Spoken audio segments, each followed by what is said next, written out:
हाय, hello, नमस्कार. स्वागत आहे तुमचं आजच्या ब्लॉगमध्ये. आज आपण स्पेशल बघणार आहोत कुरकुरीत डोसा. चला तर मग ह्या रेसिपीला स्टार्ट करूया. मी इथे 1 किलो हा जुना तांदूळ घेतलेला आहे आणि 1 कप इथे पोहे भिजून घेतलेले आहेत आणि उडीद डाळसुद्धा मी इथे 1 ते 1.5 वाटी घेतलेली आहे. हे साहित्य तुम्ही तुमच्या प्रमाणे करू शकता, तुम्हाला किती हवं आहे ते. आणि ॲक्च्युली मी भिजवताना हा व्हिडिओ नाही बनवला, पण हे भिजून इथे 4 ते 5 तास झालेले आहेत.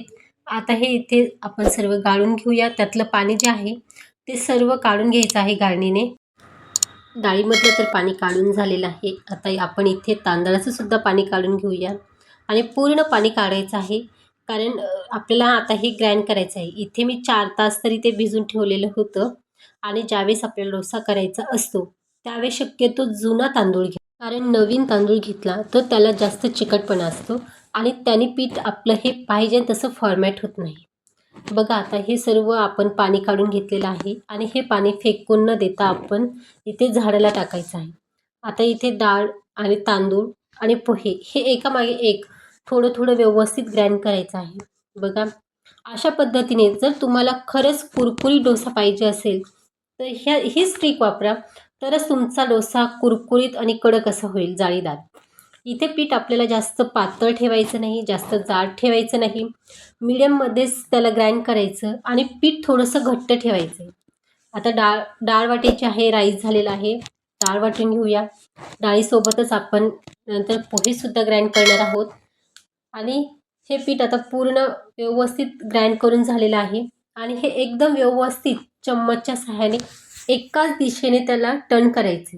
म्हणजे ज्यावेळेस आपण फिरवतो ना, ती एकच दिशा आली पाहिजे. कधी उजव्या साईडने किंवा डाव्या साईडने असं मिक्स नाही करायचं, कारण त्या पिठामध्ये ना एक हवा भरली जाते आणि ते असं फ्लफी बनतं. त्यासाठी पीठ आपल्याला ज्यावेळेस मिक्स करायचं तर त्यावेळेस ते एकाच साईडने फिरवलं आलं पाहिजे. आपलं इथे पूर्ण डाळ तांदूळ सगळं दळून झालेलं आहे आणि मी इथे थोडंसं मोठं भांडे घेतलेलं आहे. हे माझ्याकडे 5 लिटरचं आहे. त्यामध्ये 5 लिटर दूध पाणी तरी बसू शकतं आणि उन्हाळ्याचे दिवस असल्यामुळे पीठ हे आपलं खूप फुलू शकतं. त्यामुळे थोडंसं मी हाईटला असं उंच असं भांडं घेतलेलं आहे, कारण पीठ फुलल्यानंतर ते खाली जायला नको. बघा, ह्या पद्धतीने ओव्हरनाईट एक रात्र तुम्हाला असंच झाकून ठेवायचं आहे आणि नेक्स्ट मॉर्निंगला बघा, आधी आपलं पीठ केवढं होतं आणि रात्रभर ठेवल्यानंतर हे पूर्ण एवढं फुलून तयार झालेलं आहे. पीठ खूप छान फुललेलं आहे. 100% सांगते, डोसे आपले खरंच खूप छान होणार. आणि बघा, त्याला एवढा छान असा फ्लफी तयार झालेला आहे ना बेस, खूपच भारी. आणि हे सर्व साहित्य आता आपण मिक्स करणार आहोत. ह्या ट्रिक खरंच तुम्ही यूज केल्या तर तुमचासुद्धा डोसा कधीच बिघडणार नाही. आणि हे पीठ केव्हाही स्टीलच्याच पातेल्यामध्ये काढायचं, ॲल्युमिनियम किंवा जर्मरच्या पातेल्यामध्ये ठेवायचं नाही, कारण त्याला काळसर रंग येतो. म्हणून शक्यतो ओव्हरनाईटला ज्यावेळेस आपण हे पीठ फॉर्मॅट करण्यासाठी ठेवणार आहोत ना, तर इथे स्टीलचाच भांड्याचा वापर करायचा आहे. आता आपल्याला पाहिजे तेवढं पीठ आपण साईडला काढून घेऊया, कारण नेक्स्ट मॉर्निंग झालेली आहे, त्यामुळं डोसे खाण्याची तर सर्वांनाच घाई झालेली आहे. चला तर आता डोसे बनवण्यात आपण स्टार्ट करूया. इथे आपण सुरुवातीला थोडं थोडंच पीठ घेणार आहोत, कारण ज्यावेळेस आपल्याला डोसा बनवायचा असतो त्यावेळेस पूर्ण तर पातेलं आपण यूज करणार नाही. छोट्या पातेल्यात काढूनच आपण 4-4, 5-5 डोस्यांचं पीठ काढणार आहोत आणि त्यामध्येच डोसे बनवणार आहोत. त्यासाठी सर्वप्रथम आपण इथे चवीनुसार मीठ घालणार आहोत आणि हे मीठ टाकल्यानंतर थोडंसं पाणी घालायचं आहे. पाणी टाकल्यानंतर पूर्ण व्यवस्थित असं फेटून घ्यायचं आहे, एका साईडने फेटायचं आहे.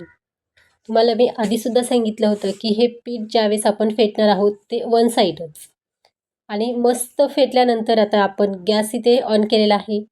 आपण त्यावरती पॅन ठेवलेला आहे आणि गॅसची फ्लेम ही कमी ठेवायची आहे. बघा, ही स्टिक ना ॲक्च्युली ठेले स्टाईल झालेली आहे. म्हणजे ठेलेवाले काय करतात, जे साऊथ इंडियन टाईप बनवतात ना, की असं पाणी टाकायचं, मग त्याला थोडंसं पुसून घ्यायचं आणि त्यावरती डोसा पसरवायचा आहे. तीच पद्धत आपण इथे यूज केलेली आहे. बघा, कारण तेल अजिबात त्या पॅनला राहणार नाही आणि आपलं पीठ टाकल्यानंतर व्यवस्थित छान पद्धतीने पसरून घ्यायचा आहे. डोसा तुम्ही तुमच्या आवडीनुसार करू शकताय. तुम्हाला छोटा हवा तर तुम्ही छोटा बनवा किंवा तुम्हाला मोठा हवा असेल तर तुम्ही मोठाही बनवू शकता. पण आम्हाला शक्यतो असे मोठे मोठे डोसे आवडतात, त्यामुळे मी असंच बनवणार. बघा, कमी फ्लेमवर ठेवला आहे. खूप छान त्याला गोल्डन सोनेरी असा कलर आलेला आहे आणि पीठ खूप छान फॉर्मॅट झालं तरच हा डोसा होतो. तुम्ही बघू शकताय खूप छान पद्धतीने पीठ आपलं फॉर्मॅट झालं होतं, त्यामुळे डोसासुद्धा खूप छान झाला आहे. कारण गॅसची फ्लेम ही आपल्याला कमी ठेवायची असते बघा. जो वन साईड आहे ना, पेपर डोसा खूप छान आलेला आहे. कलर बघा किती छान झालेला आहे आणि एकदम कुरकुरीत असा झालेला आहे.